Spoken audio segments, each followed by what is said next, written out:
I don't know if you guys remember this story or not, but Loudoun County, Virginia was one of those school districts that was really trying to push critical race theory. It was one of those places where they were trying to find students who weren't too receptive to the idea of just being evil based on whatever color of your skin is. It's a pernicious ideology for several different reasons, but that's critical theory in a nutshell. But they were also taking it a step further.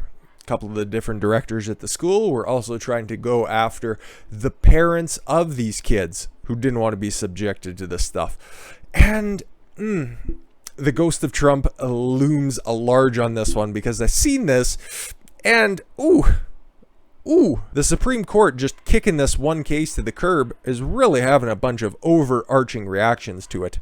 Let me explain. Loudoun County Public Schools officials infringe on free speech when she blocks parents on Twitter. Does this remind you of anything? Well, it certainly reminds me of the Supreme Court dismissing the lawsuit over Trump's Twitter account. God, that wasn't that long ago. Yeah, right at the beginning of April, the Supreme Court on Monday tossed out a lawsuit over former President Trump's Twitter account after the Justice Department said the end of Trump's presidency made the case a dead letter. Yeah. Thrown out for mootness, right? Well, guess what? Now it's having long-lasting effects, okay? Because Trump was a public figure at the time and also had a Twitter account, the courts ruled Trump was successfully sued that by blocking people on Twitter, he would somehow keep them out of public discourse, and that would be somehow a suppression of somebody's First Amendment rights. Courts agreed, and he was no longer allowed to block people. But guess what? That decision works both ways, so you're going to have to live with that. Regardless, if you're president of the United States or a public school district employee, sucks to suck.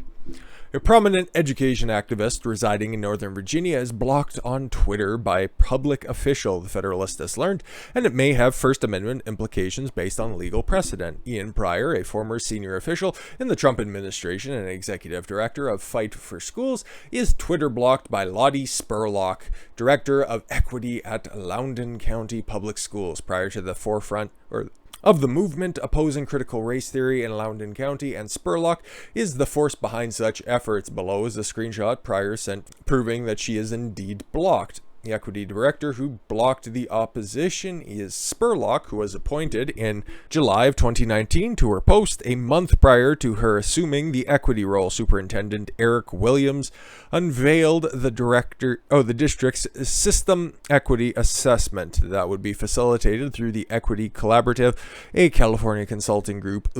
What good has come out of California in like the past half century at this point?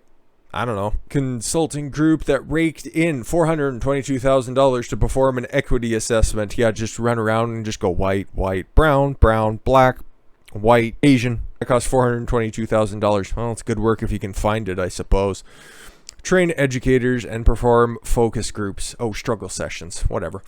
The assessment came on the heels of the Loudoun NAACP directing a complaint to the Virginia Attorney General filled with allegations of systemic racism in the school system. Cite your source, fucker. Pryor became involved in the Loudoun County fight in August 2020. He is a parent who began to speak out at board meetings and research the equity on contract, as well as a proposed teacher's code of conduct and student dress code. That October, he delivered a speech before the school board calling out the district for First Amendment infringement. He also helped organize and speak at an anti-critical race theory rally in Loudoun County last week, as community members seek to recall board members who, first reported by the Daily Wire, compiled a lengthy list of parents suspected of disagreeing. Terrific world we live in. With school system actions, including its teaching of controversial racial concepts with the stated purpose in part to infiltrate, use hackers to silence parents' communications and expose these people publicly. Yes, if you don't believe in our system of critical race theory, if you don't bow at the altar of intersectionality, we will dox you, we will expose you, we will get you fired from your jobs, because they're so secure in their ideology. They believe that it can stand up to any sort of scrutiny unless those people have a name, unless those people can be identified, and somebody does just even a tiny amount of research into the background to this horrific ideology, pokes one or two holes in it, and then just like the Three Rivers Dam in China, fucking falls right the hell apart. So we'll skip ahead to the judicial precedent. Because like I pointed out there with the Trump decision, there's actually another case on the books for this as well. Last year, a judge at the U.S. Court of Appeals for the Fourth Circuit ruled that it was unconstitutional for a chairwoman of the Loudoun County Public School Board of Supervisors, Phyllis Randall, to block Brian Davidson. A member of the community, Davidson was negative to the district's leadership and commented on Randall's Facebook page. The activist sued in court and won. The second notable case, which is similar to Pryor's situation, involved then President Donald Trump. Judges in the Second Court of Appeals ruled unanimously that Trump is barred from blocking people on Twitter due to unconstitutional viewpoint discrimination. So where's the opposition to reforming 230 and just making these places common carriers?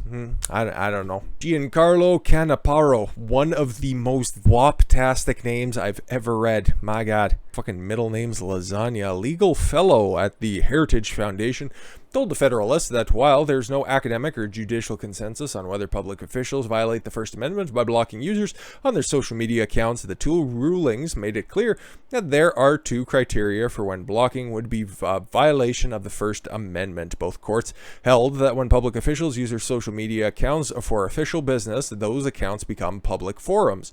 Exactly. When the government cannot engage in a viewpoint discrimination within these circuits, whether an official violates the First Amendment when blocking somebody from engaging with his or her social media profile hinges on two questions: whether the account is used in the Second Circuit's language as a channel for communicating and interacting with the public about his or her administrations, and number two, whether the official blocked a person because of the content of their views. How could you possibly prove that? I guess you could go through the replies and the history there, and if they've said anything funny, or maybe they're a part of a blockchain because they say some things that are funny.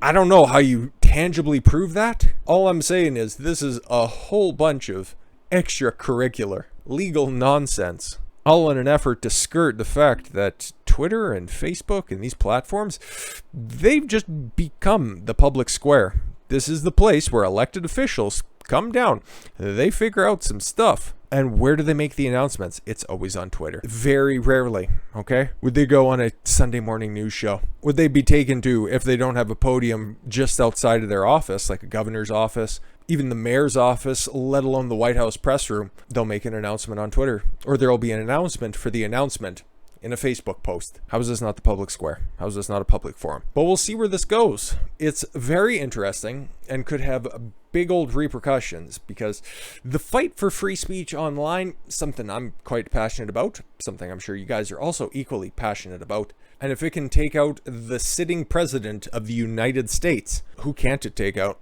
But we also have some developments in Trump world, which I like a lot. Trump announces Liz Harrington as new spokesperson.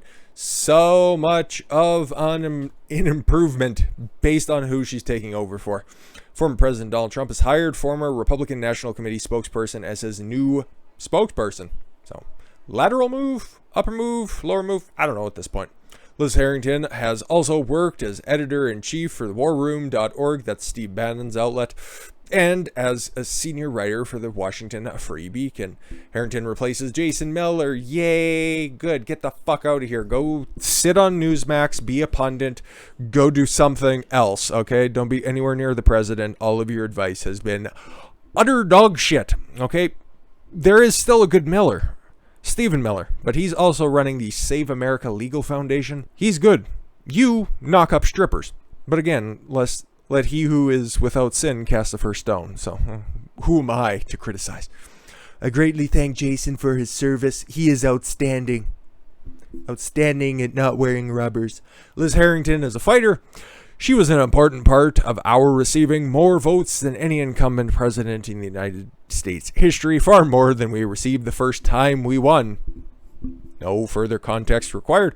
Harrington said in a statement released by Trump's office that it is an honor of a lifetime to represent President Trump and stand for the truth at such a critical time in our country. President Trump's fighting spirit is needed now more than ever, and we will not stand idly by and let Americans fall to the radical left-wing mob. But yeah, it's good to see he's actually putting competent people around him now, okay? Because we've heard that Kushner's kind of out and Don Jr.'s in as an advisor.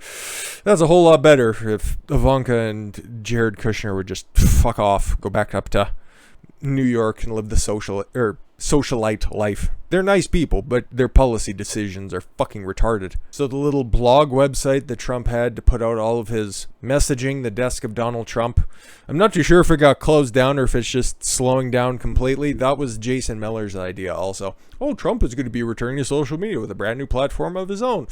And then it just showed up. And then nobody really cared. And then it just kind of died on the vine. That's a Jason Miller type idea. Perhaps Liz Harrington will be able to get his ideas out there, be able to get his message out there. So some of us who still think that 2024 is, there's only one option. There's one choice, okay? It's that guy. It's that guy.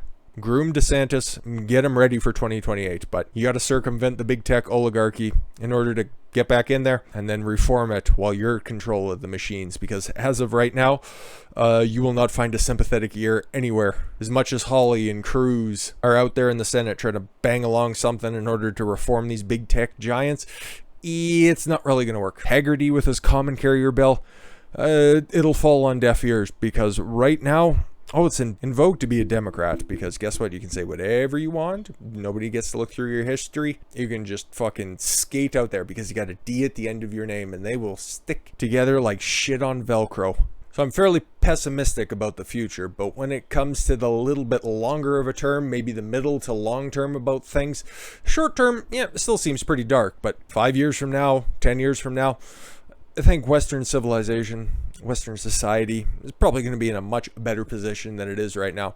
These are the darkest of times. These are Joe Biden waking up at 2 o'clock in the morning looking for his slippers so he can go take a piss for the third or fourth time in the night, bumping into stuff, tripping over the dog. We'll get through this. It's just going to take some time. And it's going to take some right people in the right places. And Liz Harrington being a spokesperson, finally having a unifying message, finally having a focused message, somebody to deliver that is an important step forward. And with that said, thank you all very much for the gift of your time. I've been Don Consuelo. I want you to follow your gut and get after it. Catch y'all tomorrow.